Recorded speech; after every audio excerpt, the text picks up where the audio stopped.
Pickaxe. Hello and welcome to this week's podcast of this week's One Life Left radio show. I'm Simon Byron. I am Ste Curran.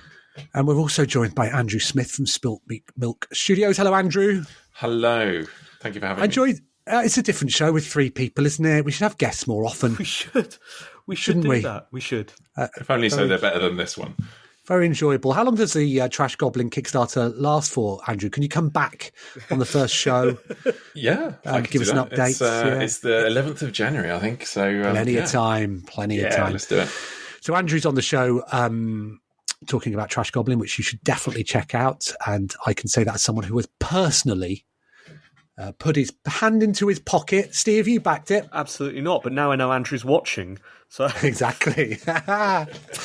Good. So we talk about that during the show. What we don't talk about, Steve, is your Maraoke adventures last week. Oh my goodness. We did Maraoke, as we mentioned last week on the show. We did Maraoke, pop songs about video games. We did that for the Jingle Jam last Friday. And it was something else, Simon.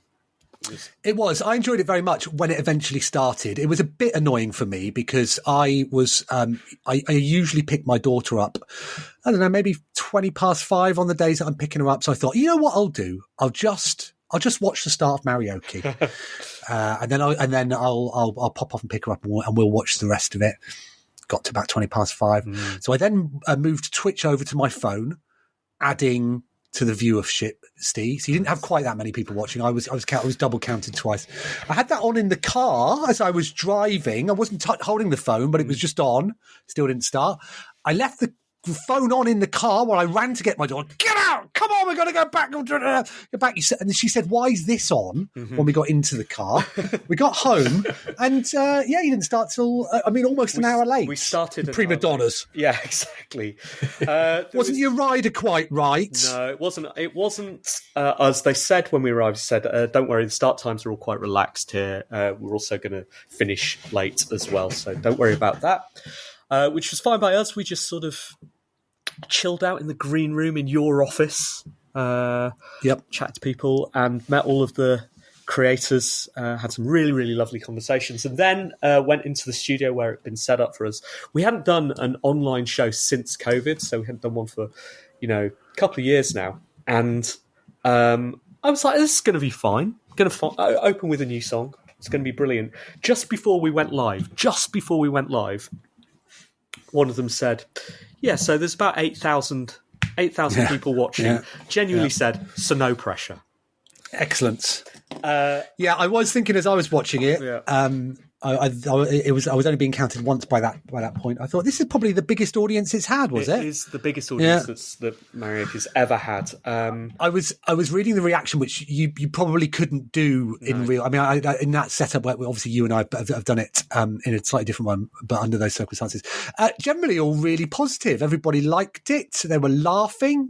Some of the performances were fantastic, weren't they? Like phenomenal stuff.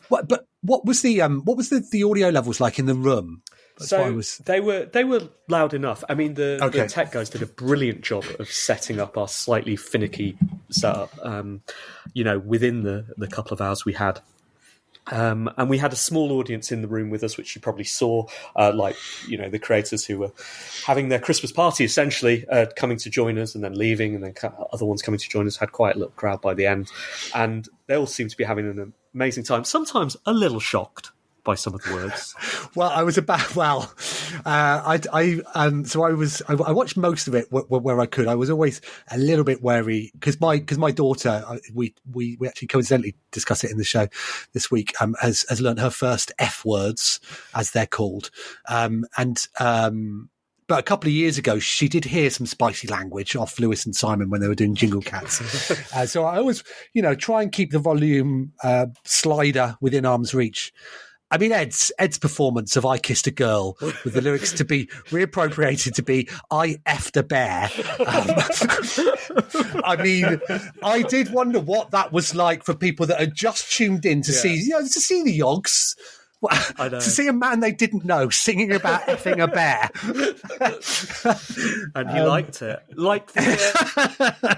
Yeah, so for those people out there, I mean, it was a great night, and thankfully it went well, and hopefully we'll get to do it again as well. I'm really, really grateful to everyone there for giving us the shot at that, and hopefully we didn't let anyone down. I know we raised a lot of money for charity, which is brilliant, and I had a brilliant time across the night as well. But for those people who didn't get a chance to see it, we will be doing our best to stream the Maraoke Xmas Party this Saturday. So if you want to tune in, I guess it will be on the Maraoke channel. We'll put that in the Discord show notes as well, and on the Maraoke social media. So join our Discord, put it on One Life Left's Discord. We'll be doing that on, I think, around about 7 p.m. on Saturday, and we'll be streaming. It won't be as beautifully filmed as the Yogs version. They had so many cameras. It did look good. It did look good. But it will be audible for better or worse, and we'll be singing some Christmas songs. So please join us for that as well. And good stuff. Thank you all for watching as well on Friday night. Andrew, what are your Christmas plans? I would be coming to that, but I'm going to see Left Field on Saturday. It was a tough choice, genuinely. I'm going to host Christmas at my parents', so we're going to go to theirs so that we don't have to have people in our house, I guess. But we still do all the hard work, and we're currently arguing with my parents over how much they've prepared. Because they're like, sure, and then of course they bought everything already, and you're kind of like, what? So what is it we're doing? I thought we were sort of making it easier for yourself, but just a little insight into the friction at the Smith family. Best of luck, Ste. I think I'm seeing you over Christmas, Ste, aren't I? Yes, you're going to see me on the 28th, I think, something like that. Something like that. Although my partner is getting suspicious because your partner hasn't mentioned it to her, and she thinks that something's going on. I don't know what she thinks is going on, but interesting. Well, I mean, where we're going is big enough that the two can exist separately. Yeah. I won't tell. Yeah. I'll tell my partner that yours isn't there, and it'll be like a Christmas farce where they're not allowed to meet. Okay. Yeah, doing that. Otherwise, sticking around in London, having a nice Christmas here. So yeah, good. All right, well, enjoy it, won't you, both of you? Happy Christmas! Thank you all, everybody, for listening. We wouldn't do it if you didn't, so it's your fault. But here we go. Please enjoy the final show of the year.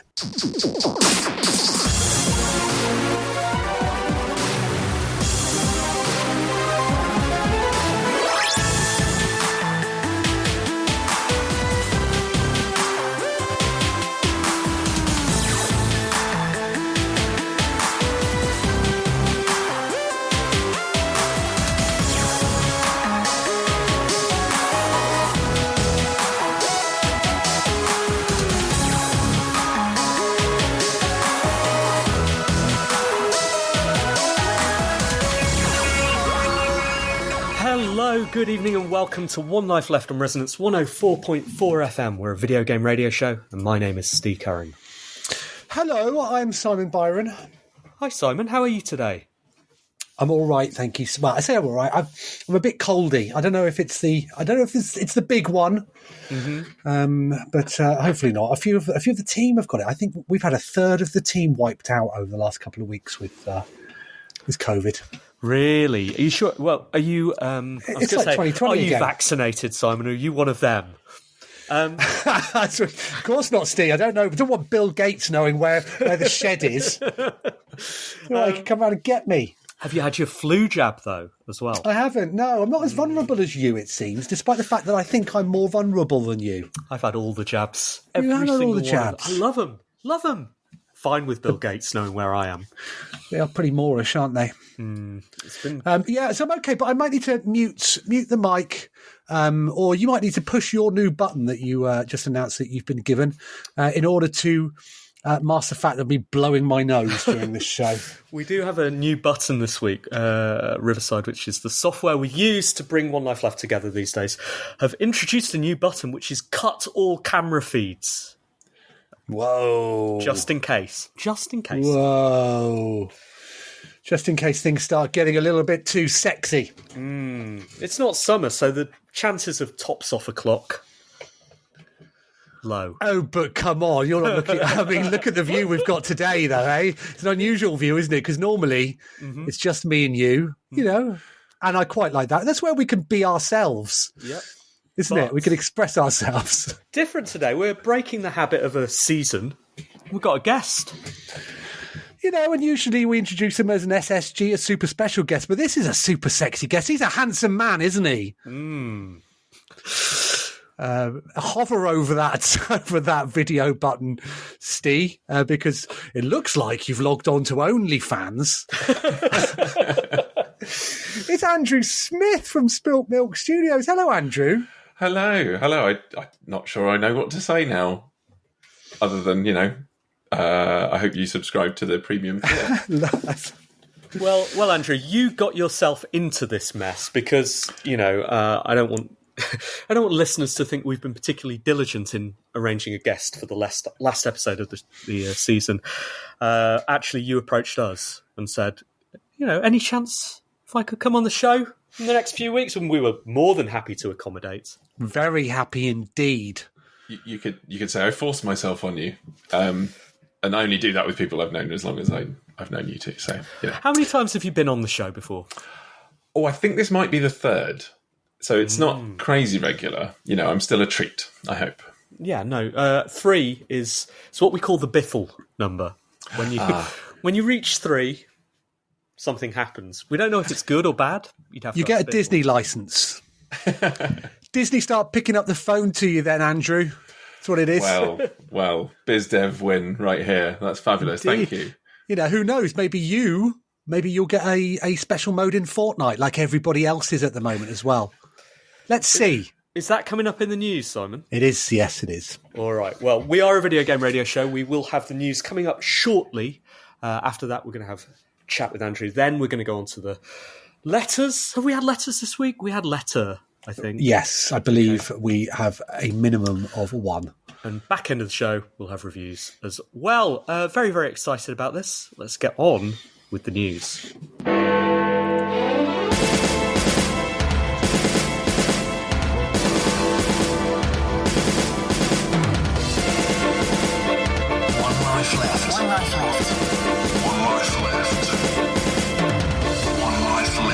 Video game news. Me, CharlesBot 1.1. The Game Awards, held at the Peacock Theatre in LA, was a whirlwind of excitement, featuring game reveals, awards, and musical performances. Among the new games announced were Capcom's Monster Hunter Wilds, Arcane Lion's Marvel's Blade, and Kamuri, the debut title from Unseen. Hideo Kojima and Jordan Peele introduced the new Xbox game OD, while Sega and Sony announced reboots of classic series and a free God of War Ragnarok DLC expansion, respectively. The big winner of the night was Baldur's Gate 3, bagging 6 awards including Game of the Year, with Alan Wake 2 not far behind with 3 awards. However, this year's Game Awards event was not without its controversies. Many fans expressed disappointment over the lack of diversity in the nominations, while others criticised the decision to honour games that were still in early access. Jeff Keighley, the event's host, responded to these criticisms by acknowledging the need for more inclusivity and promising to review the nomination process for future events. Despite the controversies, Jeff managed to keep the show running smoothly, proving that he's not entirely rubbish at his job. In fact, if hosting Game Awards was a video game, he might just snag the award for Most Persistent Player. But then again, he'd probably be the one presenting it to himself, wouldn't he? Thanks, CharlesBot. Haven't we had this Keighley in Diversity Award show scandal before? Oh, Steve, that was last year's apology. Oh, sorry. He got that wrong. Do you remember last year he asked a woman, but she was busy. That was last year. This year, the apology was, we're sorry that we cut off all the acceptance speeches because we wanted to show some Hollywood stars. And adverts for upcoming releases. Yeah. Did you stay up to watch it? I did not. All I know about the Game Awards is what I've read other people saying about them on social media. So I know. Here's what I know. I know that some people in the industry very annoyed that developers were either cut off in their speeches or had their awards speedrunned. Wrap it up, Steve. Wrap it up. We want to have a word with Keira Knightley. Very, very disappointing. It's a super special guest. Other people in the industry very annoyed at the people getting annoyed. How dare you, they say. This is a great celebration, and it's not for you, developers. It's for the fans. And what do the fans want? They want trailers. They don't want you. Yeah, I mean, I think that the dividing line between those opinions was who was there and who wasn't. Yeah, it was. Absolutely was. Those that were glammed up seemed to love it. So are the Game Awards. Honestly, it's so humbling and empowering to, bask in the collective joy of our medium and celebrate those that have paid money to Jeff. Mm-hmm. And, whereas everyone else celebrate the 10,000 people who've lost their jobs in the industry this year as well. It seemed a misstep to not mention that. That was the other thing that I had heard. Can these? I mean, these missteps are just steps, aren't they, these days? Because there are so many of them. It's just the way he walks, isn't it? Clomping about, Yeah, that's right. Hey, did you? So, what did you think of the joke that everybody got annoyed about? I don't know this joke. Well, somebody made a joke. This is from... I had to Google it while you were... Oh, wait. Is it the Call of Duty joke? It is the Call of Duty joke. I know this joke, yeah. Go on, I don't. Recap the joke. This is from Unilad. Developers on Call of Duty have reacted furiously to Christopher Judge's speech at the Game Awards. The actor who's the voice of the main character Kratos in the hugely popular God of War franchise joked about his speech from the previous year. This had gone on for a good 8 minutes, prompting exasperation from the audience as it took up time. This time, the actor once again took to the stage and said that his speech from the previous year had been longer than the campaign for Call of Duty. The actor began, "It's my pleasure to be back here. I have such great memories of last year. Mr. Pacino, forgetting to thank my wife." He took the cue. The music then started to swell. The actor gave the hint to get on with it. He took the cue and continued, All right, I get it. I'm not going to stand up here making long speeches. I'm going to stick to the script. No 8-minute speech like last year. But fun fact, my speech was actually longer than this year's Call of Duty campaign." The joke... The joke drew a laugh, haha, and a shocked gasp. Can you imagine? God, the audience don't like the little... They're shocked at somebody making a joke about Call of Duty. I know, and that's that. Yeah, I think that joke's fine. I think it's quite funny. It is fine. It is fine. I mean, how fragile do you need to be? Right, especially as Call of Duty developers, you would imagine people have said meaner things than that on the internet. No, I don't like it, Steve. You dared to say what? Well, at least it wasn't a woman saying it. Can you imagine? Yeah, game announcements. Which game announcements are we excited about? Do not know, do not care. Really? Well, I like... so I think there's a new story about some of them coming up later, but generally, I thought this year's... the new game in inverted commas from Kojima. I mean, yeah, so what? So what? There was one, in fact, the only trailer I watched was because Muse told me to on Facebook, because Supermassive Black Hole featured at the end of a trailer for a game whose name I can't remember. The leaked trailer for Grand Theft Auto 6, GTA 6, has taken a surprising turn, focusing more on characters and plot than the usual emphasis on location. The trailer, which was officially released by Rockstar after the leak, features a female protagonist fresh out of prison, hinting at a story driven by her journey. While the game's signature satirical elements, diverse vehicles, and vibrant Miami setting are present, it's the character-driven narrative that stands out. It seems Rockstar is aiming for a balance between its traditional love of place and a new focus on character development and storytelling. The GTA 6 trailer has sparked a flurry of reactions across the internet, with fans and critics alike sharing their thoughts. While many have praised the fresh take on the franchise, others have been less enthusiastic, with some downright hilarious comments standing out. One user on Twitter @GamerGuy wrote, "I didn't know GTA was turning into a soap opera. Where's the mindless violence?" Another @Nostalgia Queen commented, "A female protagonist. What's next, a vegan gangster?" It seems the shift in focus from location to character and plot has left some fans feeling a bit disoriented. On Reddit, user Throwaway for GTA 6 posted, I miss the old days when GTA was about stealing cars and causing chaos, not feelings and character development. Meanwhile, YouTube user Noobmaster69 quipped, I didn't sign up for a crime drama, I just want to blow stuff up. Despite the mixed reactions, it's clear that the GTA 6 trailer has stirred up a lot of conversation. Whether the game will live up to the hype or fall flat, only time will tell. But for now, the internet is certainly having a field day with the trailer's departure from the norm. Those comments real, Simon? They are real, yeah. Are they? Yeah, they are.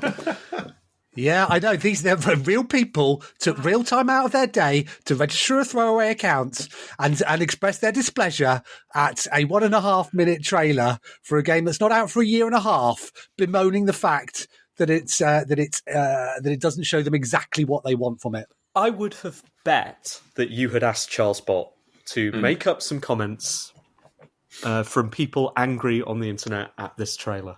No. Wow. Yeah, I know. I wonder what those people are doing now on a Monday lunchtime. Do you think they're complaining to their colleagues? Did you see that GTA 6 trailer? All I wanted to do was blow stuff. I don't want a vegan gangster. It's the sort of thing you'd say to your colleagues. Andrew, did you watch it at Spilt Milk together? We didn't watch it together. Okay. I mean, as for the reaction, I blame Call of Duty's short single-player campaign. They've obviously got too much time on their hands. But I thought it looked quite impressive. It always does. It must be difficult for them because almost no matter what they do, someone's going to complain and it'll be very loudly. And also, I just can't imagine how impressive it would have to be to surprise. Do you know what I mean? Like, it's always only going to be exactly hitting what people expect, I guess, in that sense. Like, it's the best looking, the most expansive, the most everything game that there will be, but that's what you expect. So I genuinely don't know how they go like that extra step and really sort of take it up a notch. Whether they need to or not, I don't know. Simon, when did you watch the trailer? Because it leaked. We talked about it last week on the show. We're very excited. You were talking about how you'd moved a meeting. I did move a meeting, yeah. I didn't want to then move it back. So you could then settle in at 2 p.m. on get angry, Wednesday, get ready to watch it. And instead, it leaked at midnight, didn't it? Midnight our time, around about the day before. Yes, I thought it was expertly handled by Rockstar. Again, there was a lot of outrage on social media about, how dare you ruin the hard work of everything that everybody's got into. Honestly, you've taken away their moment by leaking it. I mean, it still became... absolutely. Like, a lot of planning clearly went into it. Keeping that sort of thing back, I don't know how you do. I used to work at a company that had Hollywood-style security because we also used to work on films and stuff. And but even with the best will, etc. I thought they handled it brilliant. Which is like, it's leaked here. Watch it here instead, which was absolutely the best way to do it, and seemed not to do them any harm at all.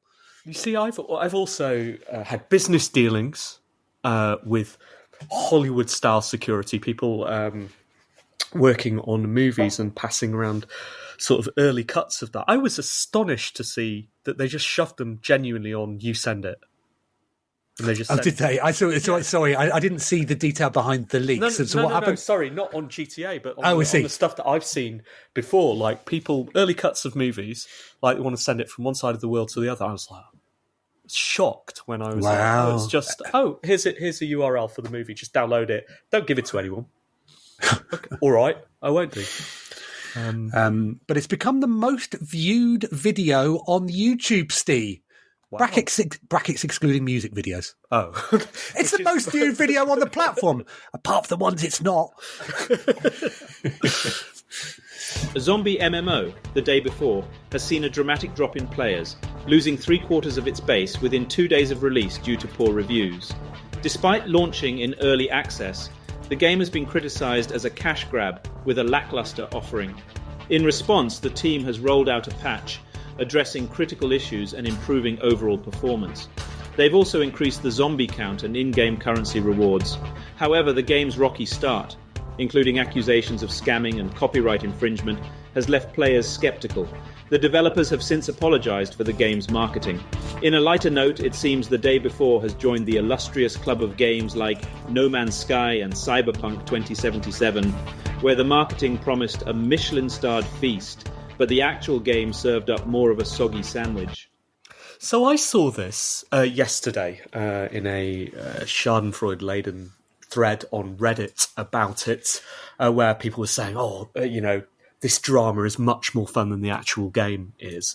And what confused me is, apparently this isn't an MMO, that it was billed as an MMO, but then at the very last minute, on release day, they said, that's actually an extraction shooter.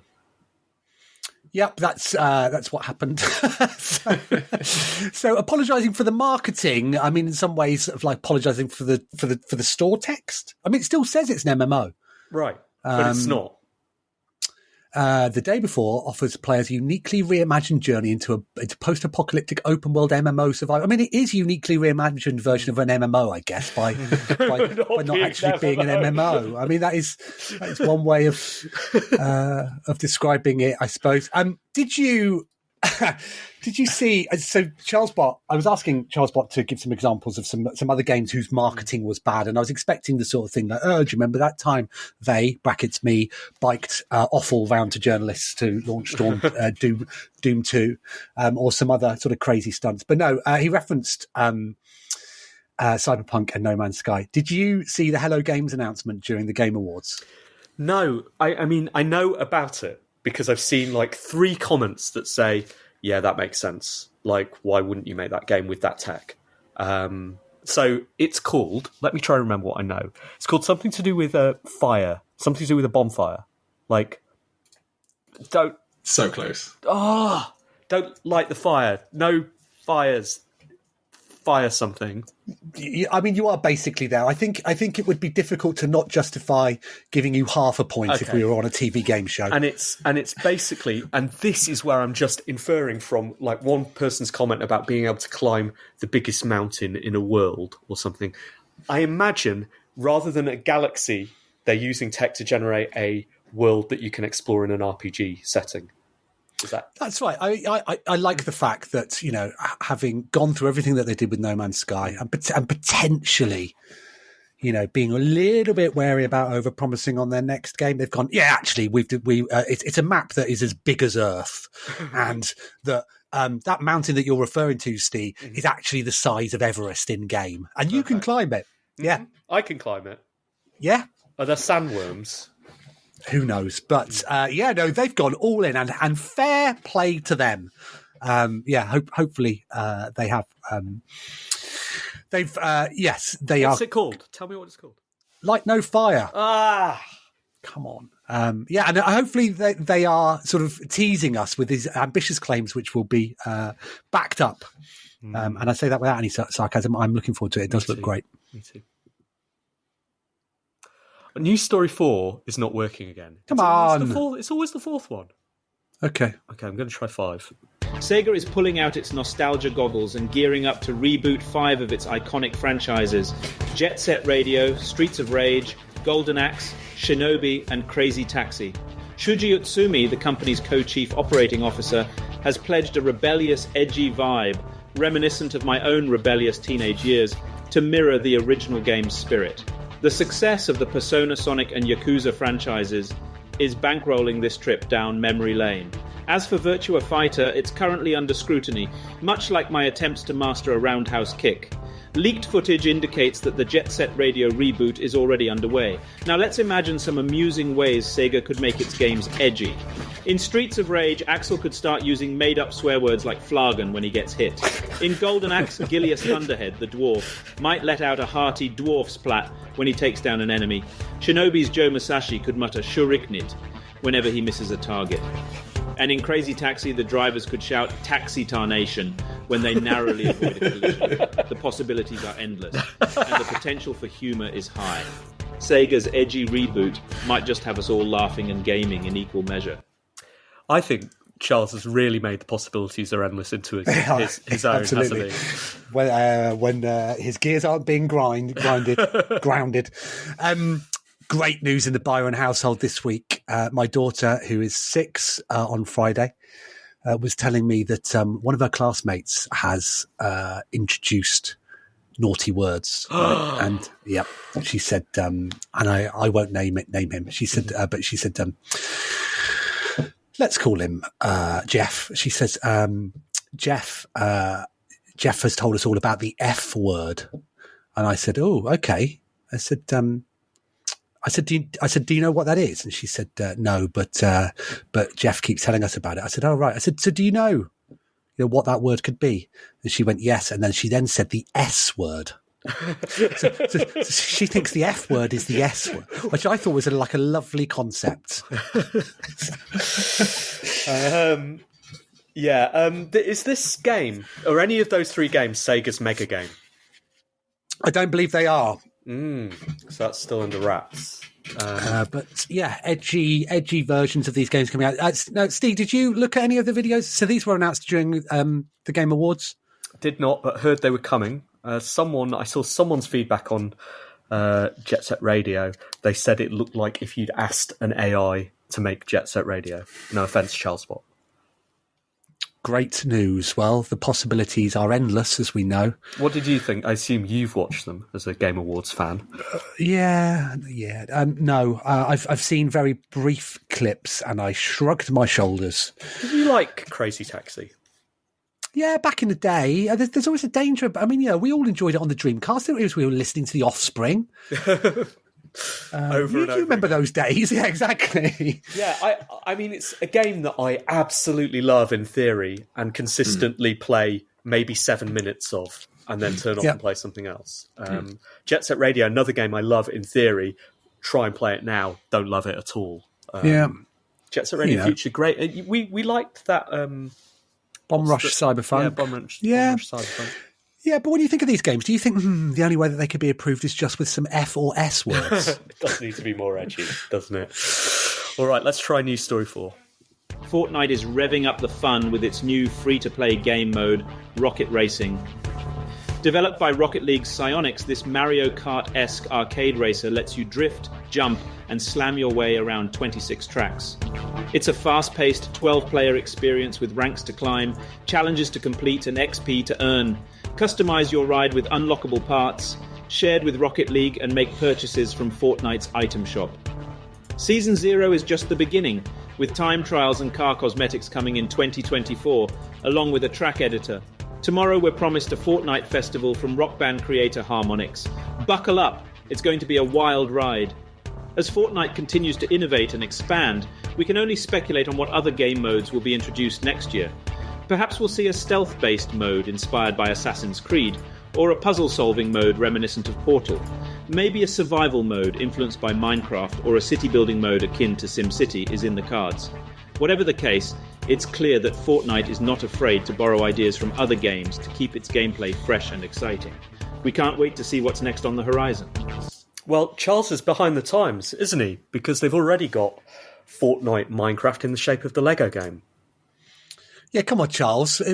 What data set have you been trained on? Is it last week's or not? Yeah, it seems to be going quite well. They've had record-breaking player numbers again. 1.7 million people were playing the Lego Fortnite last night when I logged on for the first time. Did you play it? I did. I was going to talk about it in the review section. Okay. I also played the racing game. And I played the Harmonix one. The Lego... what's it? Sorry, not Lego. I don't know what it's called. Music Festival. Right. Anyway, yeah, I don't know what it's called. Yeah. Oh, you know that these are versions. So obviously Lego Minecraft, Lego Fortnite, racing. So Rocket League, Mario Kart, and Rock Band are all sort of in there at the moment. They've said that they hope to update the games that you can plug in your Rock Band controllers in the future as well. I mean, what was it like? So, I mean, we might as well talk about this now rather than in the review section, I guess. I played, first of all, I played the Lego game, right? And it is Minecraft. And it's charming, and it's that loop of grind away, build your village up, you've got these villagers in. I think it would be nice to play that with someone else, play that with teams of people. It's charming. I may play it some more as well. I like the way it's very configurable, so you can turn off everything that might annoy you, like the hunger, you can make it entirely creator mode, that kind of thing. But if you've played Minecraft, you will get it straight away. I then played the Harmonix game, which again, I forgot what it's called. What does it say it's called in your news story? Music Festival? World Tour? Yeah. I don't know. It is like a cut-down version of all of their games.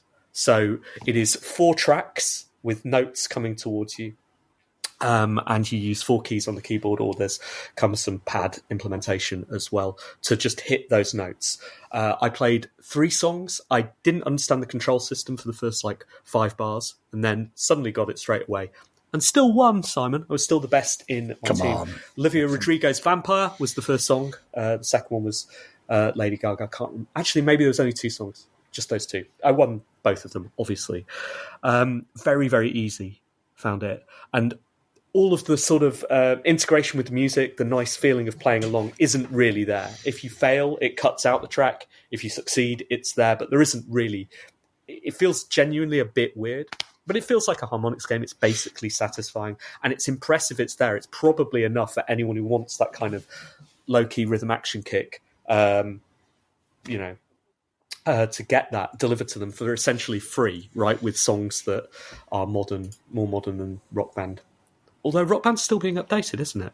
Apparently so, yeah. Anyway, as someone who loves that genre, I was slightly disappointed by it. Like, you want harmonics to be able to run at something. This feels like them shoving their games inside Unreal Editors of Fortnite, which I assume it is basically what it is.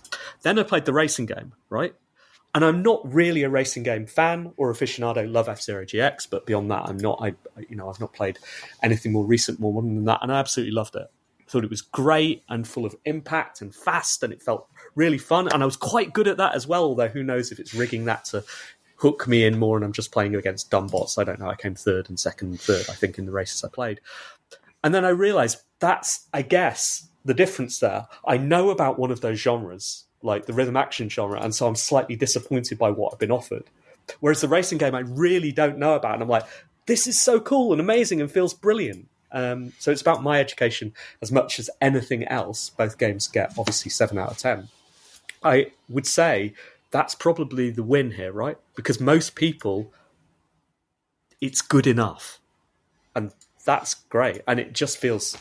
I don't know, it feels really impressive to be inside one game, inside one engine, and just go, oh, I'll play a bit of that and then be in this thing. I've read some, takes on it saying this is the metaverse, right? It's that Roblox-like thing of just clicking from one experience to another, and those experiences not having anything in common, but all being universally part of the same universe. And yeah, that's what it felt like to me. 7 out of 10. 7 out of 10. Good stuff. Cool. All right. That's all the news and a bit of reviews. Thanks, Charles. One Life Left video game news with me, CharlesBot 1.1.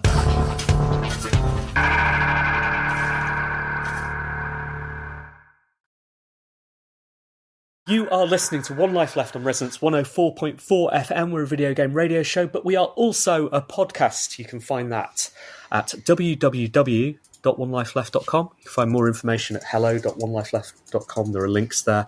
Phil, our under caretaker, writes the show notes, so thank you to him for having the patience to sort all this out. We wouldn't be a podcast without him. We'd only be a radio show. And, maybe that would be enough. We are also a forum to come on and talk about what you're doing, the interesting stuff that's happening in the world. I'm delighted to be joined by Andrew Smith, who's come to tell us about his latest project, which I adore, and I'm a personal backer of, Andrew. And not in the way, genuinely, not in the way that sometimes you feel an obligation to back things and you sort of hope they fail, so it won't cost you 20 quid. I genuinely want this to succeed. Well, that's awfully nice of you. Thank you. Yeah, in the back end, so to speak, we see names popping up, and it's always very nice when there's people It's Put lovely. my money where my mouth is. So tell us about Trash Goblin. Well, I mean, it's officially, I think at next year's Game Awards, we're going to get the award for Best Named Game, as long as, I actually meet Jeff Keighley between now and then. It's a cosy shopkeeping game. You play as a goblin, the titular Trash Goblin, and you're kind of in a little workshop underneath an antique store in a fantasy city, and you essentially chip away at dirt that's encrusted on little trinkets bits and bobs. And you clean it up and sell it on to customers, and hopefully upcycle it and repair them and just make people's day, basically. Lizard people, rock people, people, the whole lot. It's I first saw it maybe a year and a half ago. Was it that long ago? I mean, what is time anymore? And I always liked how well, first of all, the setting is glorious. The art itself, the way that it's represented, is beautiful. The game feels like a game you can sort of grab hold of, like super tactile. Always, I've been a fan of it since you first showed me. It's a mix of to sort of world building, puzzle solving, and economy. Right? Is that the best way of describing it all? Is that these people come up to your window, they offer you stuff, you clear it up. Talk us through sort of how the idea came to be. So, winding the clock back probably a decade. As a designer, I'd always thought there was an interesting sort of overlap between Picross or nonogram puzzles, those sort of grid-based number games where you're sort of essentially, toggling squares on and off to reveal a pixelated image of something. So I thought I was always a fan of that. And then I thought, well, wouldn't archaeology, chipping away around an object, be a natural kind of overlap? And it never went anywhere other than my brain. And then we were building a couple of games in this sort of fantasy universe more recently than that, probably since COVID really started. We did some VR prototyping and various bits and bobs. And then the third piece of the puzzle was we run a lot of student briefs with universities around the country, and always looking for something that's very, very small, very doable to a high quality level. We thought, well, this Picross idea with the archaeology, I thought, yeah, let's just throw that to a team, and they did an amazing job of doing literally that. They made a little series of puzzles, and you're an archaeologist in training, etc., etc. And then it went so well that we hired two of them and saw a bit of an opportunity around the world that we'd built for this fantasy world, because it had always been something that, like, the history of it, the authenticity of it, like you say, sort of reaching in and being able to touch this world was really important to us, as was building a first game in it that was quite a tight scope. It's a bit dull, isn't it, to talk about scope, but that's the reality of it. We're a small team. We wanted to ship something to a high quality, and have it be, I don't know, the idea that the world comes to you. So we're not trying to build a world for you to go around. The world comes to you in the form of the customers and the objects. And it just felt like a really interesting way of kind of introducing people to somewhere that we really cared about and that we thought they'd want to spend a lot of time. Talk us through the reasons for doing Kickstarter. Well. Go on. Yeah, go on. Well, we get in there. Name them. Name all of the publishers. We'll be here for a while. No, so, well, we pitched the game over the course of about 12 months. I think we worked on it for about 6 months on and off, and then started pitching it and carried on working on it. And I think we probably pitched to 76, I believe, is the title of the Reddit post that you might be fishing for a few morsels from. But how many of them? So I was just one of them, wasn't I? You were just one of them. Yes, we didn't count you twice. I mean, hey, initially we were getting, some interest and some no's, and that's fine. And it was just a mix of stuff. But ultimately, it came down to two things: that the reason that we didn't land a publishing deal. Usually it was budget, and you can't really argue with it. Another one was the timing. So, we're going to be finished around about this time, and it's like, well, we're busy, then we've got too many games, whatever. It's all very understandable. And then the one that sort of made us think, well, hang on, maybe we could do something, is publishers who weren't sure that either there was a market or that they were able to find the market. And we thought there was. We thought that there was a market, demonstrably. You look at games like, at one end, obviously Power Wash Simulator did incredibly well, but a very, a mundane activity made incredibly moreish. That's the sort of thing we were sort of aiming for.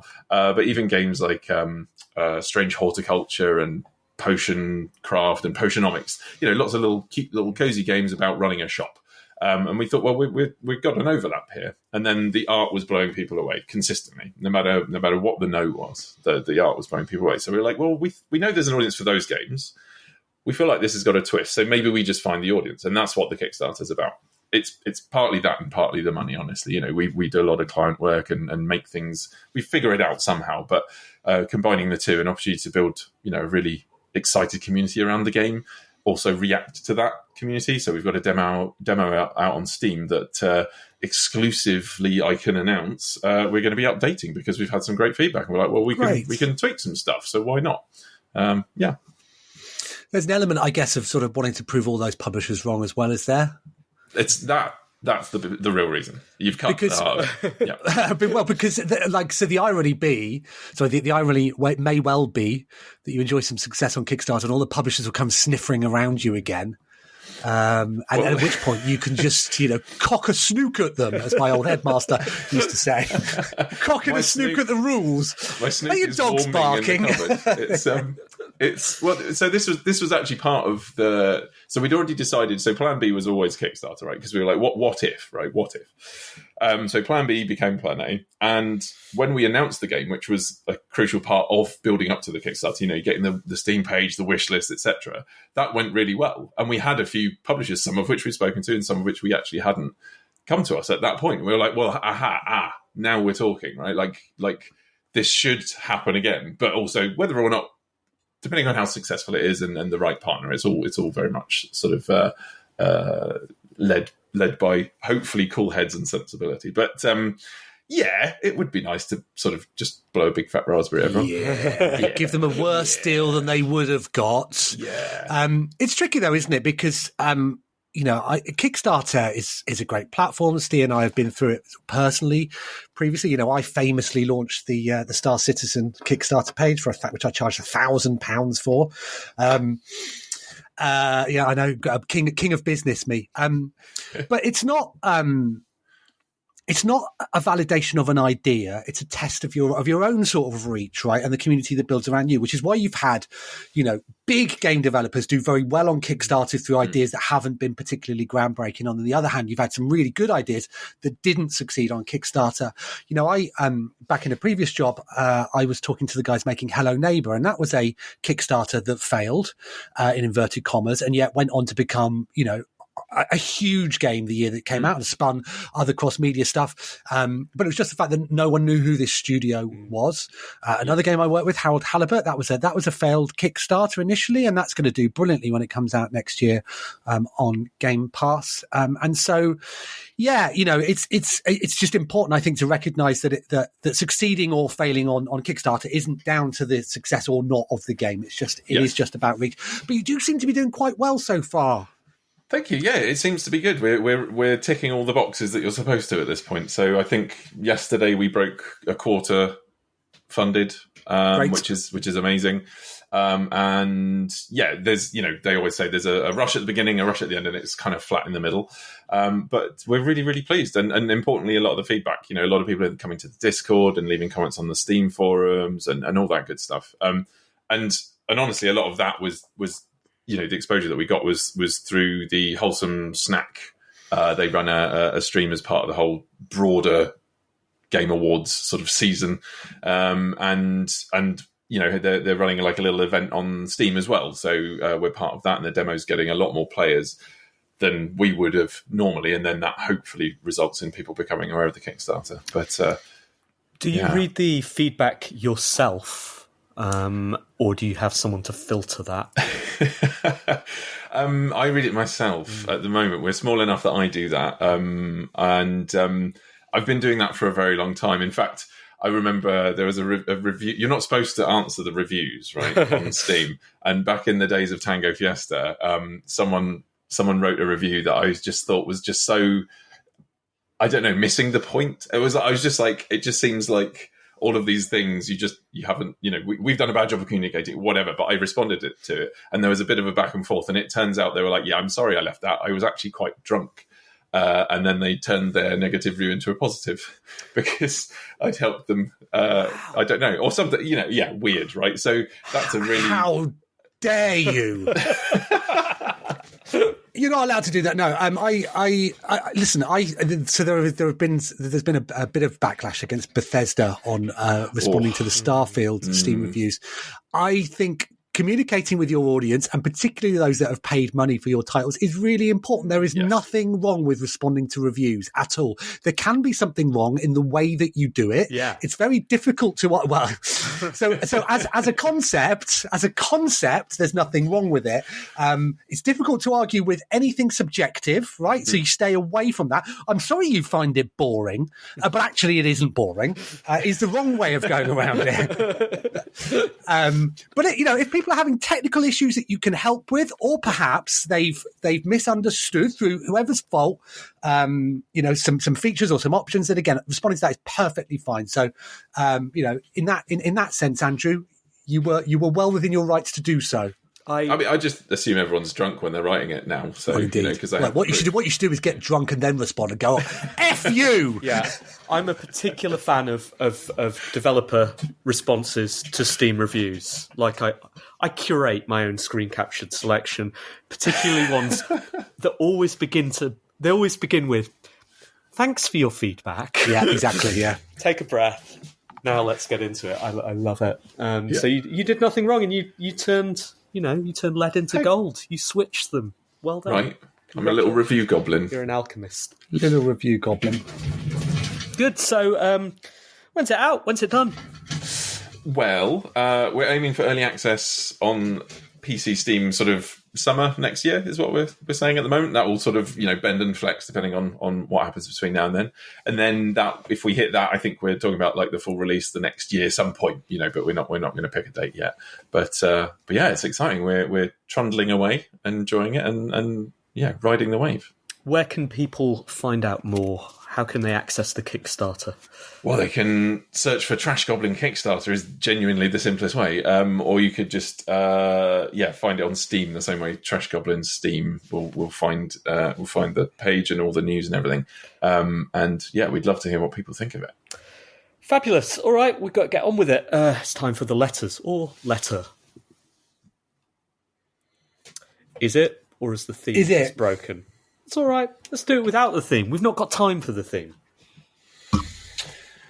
Thank you for your letters this week. Here's one from the Discord from Simon S, who wrote, "Hi team and SSG, this is week 1 of me trying to send you a letter every week. First, I'd like to say what I think the dogs are barking means. Is it people have a verbal fight?" Wait, let's see if Andrew knows. The dogs are barking. If I said to you, wait, let's contextualise this. Okay. If I just came up to you and went, "Oh, Andrew, the dogs are barking," what would you think I meant? For some reason, what leaps into my brain is it's something to do with your feet being sore. Oh, there we go. There we go. That's exactly what it means. Exactly Wonderful. What it means. But no one else seems to know that. Fabulous. Anyway, continue, Simon. So you no, it was the answer, Simon S. It means you've got achy feet. Secondly, I've just been putting my games into Steam from the Jingle Jam. I noticed when done that I have 477 games on Steam, which I think I've played 20. I have Steam sales. I just wondered how many games you have on Steam and how many you have actually played or even completed. Thank you. That's from FLAAGEN, brackets Simon S. It's a tough question, isn't it? So can we all open our Steam libraries? I think uncategorized. Okay, I'm opening. Is there a way of seeing how many there are? So in your tags at the top, so I've got FPS, I've got IGF, I've got installed, I've got 2deck, which I should update. I can see games. Games. 1,677. Ooh, I tell you what, if we were playing video games top trumps, who would be Death Star brackets weight here? Andrew, how many have you got? I've got around about 400. I've got too many categories. So right at the top, you can just click on games. Oh, I can't. Oh, sorry, I'm reading a complete. Right at the top. Right at the top. I'm in a different view. Okay, just in library on the Steam 1157. There we go. In the little drop down. 1,157. 1,713 for me. Come on, right? Let's go next. Soundtracks. Soundtracks, okay. I assume I've never knowingly got a soundboard. No, exactly. What are they doing there? How do you play them? 26. Oh, Andrew? 144. Look at you treating. Do you think that Steam is iTunes? I've got 50. So you win that. You win In the same that. way to iTunes, I have never listened to Exactly. any music on it. So yeah. Software. You go first, Simon. Okay, I've got 14 softwares. 8. 4. Oh. Okay. Finally, then, to your level, how many tools have you got, and what do they mean? I don't know. Exactly. I mean, it's unchecked. I don't know what happens if I check it. I guess it would show them. What is a tool? I mean, obviously, maybe I'm just going to check that and uncheck everying else. I've got 140. Although, Steve, you win the. Oh no, 191 for me. When unchecking it, it says nothing matches this filter. So I mean, you've got 100. Oh, yeah, because the number of times I've used Football Manager 2015 editor. Look at all that stuff. There's a lot of dedicated servers going on. A lot of dedicated and SDKs. Look at that. Fantastic. Yeah. Right, let me see. Wait, Andrew, how many did you have? 152, so between the two. Okay, fine. Yeah. Okay, cool. Let me see if we had any letters in. We did. I've got yes. one. Got it. Go on. I've lost it again. No, here we go. This is from Marcio. It says, "Dear One Life Left, I've been listening to your radio show on podcast intermittently since around 2008. 10 months ago, I became a father of a baby daughter the same year Congratulations. in which the constantly delayed and time-sucking Tears of the Kingdom was released. Since my job is not related to video games and work regular working hours before coming home and attend to my daughter and wife's needs before they go to bed, much the same time as I fall asleep exhausted from the day's activities. I was wondering, with your experience, how much your life changed since becoming full-time dads. If you have any tips or recommendations on how to manage your hobbies while attending to the responsibilities of being a full-time working dad. Love your show. Best wishes, Marcio, all the way from Angola." Thank you for listening, Marcio. Thank you so much. Having a gaming device that you can turn on and turn off instantly is a huge help. So the Switch with Tears of the Kingdom, I mean, arguably a decent way to play it. Although, given that you'd never finish Tears of the Kingdom, even if you do spend hours and hours every day playing it, I think you need to accept that you probably won't finish it like this. But yeah, just turning it on for 5 minutes here and there, pottering around. Certainly when they're very young and they nap a lot, being able to play nearby or with them in your arms, ideally holding up a controller or a handheld, can work very well. Otherwise, it's just a case of getting them to bed as early as you can for as long as you can, and then immediately firing up Cyberpunk. Simon's ahead of the curve on this. His daughter is a year older than mine, and he has a son who's now a teenager. But he did use that. The benefit of hindsight, the benefit of everything he's been through to set me up for this. Literally, in the weeks approaching the delivery of my daughter, Simon said, "Bit of advice for you: get XCOM on your phone. There's a deal on the Play Store right now." So yeah, that's what I did. Simon's completely right, of course. Handheld devices are the way to go. I don't have a child. As someone who's kind of interested in these answers, would you say that a game that is quite replayable, quite deep, and yet playable with one hand or whatever is a good thing? Like the sort of Be very careful, Andrew, because there are a lot of those games on the front page of Steam I see. Well, that's entirely down to your cookies, I would have thought. But it's not actually. It's not. We've established we've been through this. Oh, okay. Many times. We've litigated. Okay, fair enough. In fact, Andrew, if we had downloaded those games, they wouldn't be showing. They wouldn't be showing on New and Trending, actually. So we've caught you out. That's why you don't see them. We've got you there. No, we've got you there. Busted. And it's surprising. I'm not surprised you don't have children because there's none of it left inside you by the sound of it. Thank you so much for your letters this week, everybody. You can write to us over the Christmas break by emailing team@onelifeleft.com. And can I say, I did drop somebody who corresponded with us last week a little Discord message to say, hey, thanks for the letter. Do you want some game codes? And they've not answered me. and they aren't even my own games. These are spares from a humble bundle. So if you want to engage in that kind of dialogue with us, you can join our Discord. The link to that is in the show notes, which you can find at hello.onelifeleft.com. And if you get any messages from Andrew Smith, don't respond to them, because he'll probably try to rope you into some of the games he plays. It's time for the reviews.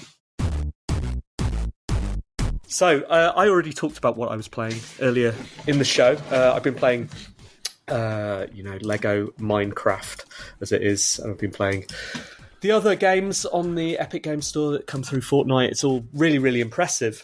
But I also played something else, which is completely distinct. I played a Highland song. Oh, it's good, isn't it? Have you played it? I have played it, yeah. I'm not going to talk about it today, but I have played it. Okay. So this is from friends of the show, Inkle. And I... really, really excited by it. It follows it's a platformer, a rhythm action platform, you might call it, exploratory. Like all of Inkle's stuff, it does some very, very clever stuff, though, as well. And it's also a really strong narrative. You play I think, 15-year-old girl who decides to go to the sea from her home in the Highlands. Obviously has a very protective mother and ends up climbing up hills in a slightly precarious and dangerous fashion while reflecting on her life and the things she finds around her. It's really, really smartly made.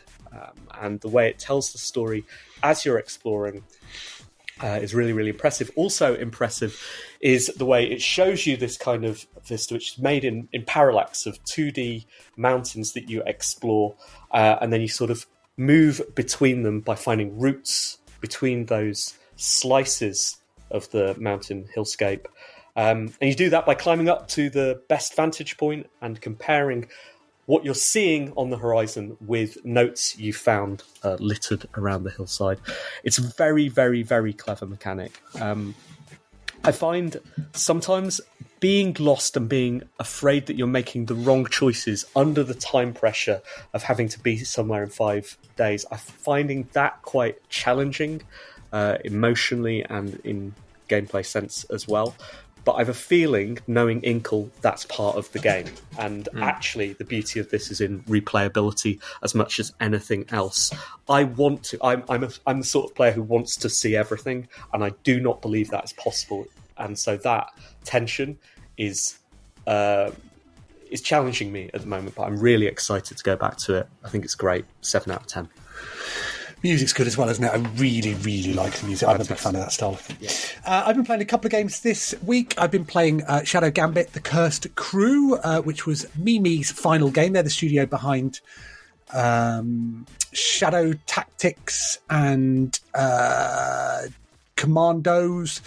This is a swashbuckling tale of ghost ships and the undead. It's a stealth game with almost immersive sim feeling to it.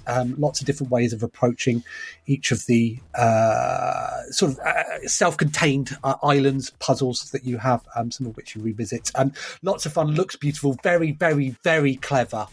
And actually much more free form than the previous two games. Sorry, Desperados, not Commandos. Hugely enjoyable. Just been updated with some DLC, so I can recommend that. 7 out of 10. And then I have also been playing a game called Born of Bread, which took my interest on Steam when I saw it.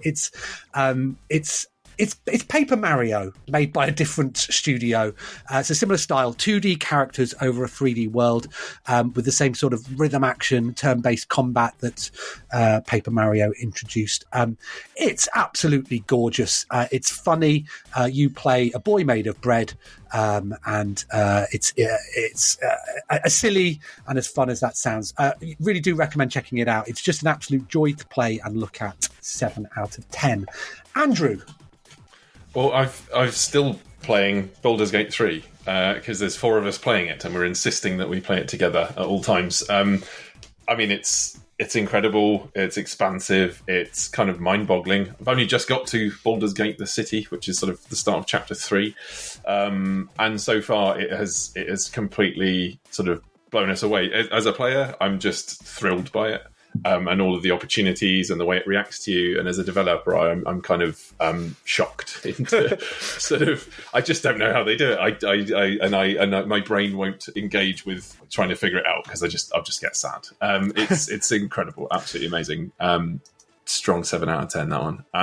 And I'm stuck on the very last level of Super Mario Wonder, the very, very last level. Same. I was lucky enough to go to Japan a couple of weeks ago, and I was like, I will complete Mario Wonder in Japan, like near where it was made, etc. I went to Kyoto, and I finished everything, and then it went, aha, because you finished everything, here's an extra special level, and I'm dreading it, but it's taken me back to being a child and not being able to switch my console off because I'm stuck in like the back half of the level and I don't want to reset because it's also difficult, and I'm running out of lives, 23 left. But yeah, it's brilliant. 7 out of 10. Fantastic. That's it. That's it, doesn't it? The end of the show. Andrew, where can people follow you back, Trash Goblin? Keep up to date. TrashGoblinGame.com. Head there. You've got the mailing list, the Kickstarter, the Steam page, the Discord. It's all going. And that's the end of the show and the season as well, and the end of the year for us as well. Feet up a clock now, Steve, isn't it? I mean, if only. We are recording this during lunchtime on a Monday and we've got our day jobs to go back to. But let's pretend for a moment that that's it. Holiday season. We do. Thank you so much to Resonance FM for all your support this year. You've been brilliant. Thanks also to the Yogs Network for having us on their podcast. It's been a brilliant, brilliant year. Really, really enjoyed it. But also super, super excited about next year. And thank you to all of you for listening as well. Happy Christmas. Indeed. Have a good one. We'll see you bright and breezy in early January. But until then... Goodbye. Goodbye. Goodbye.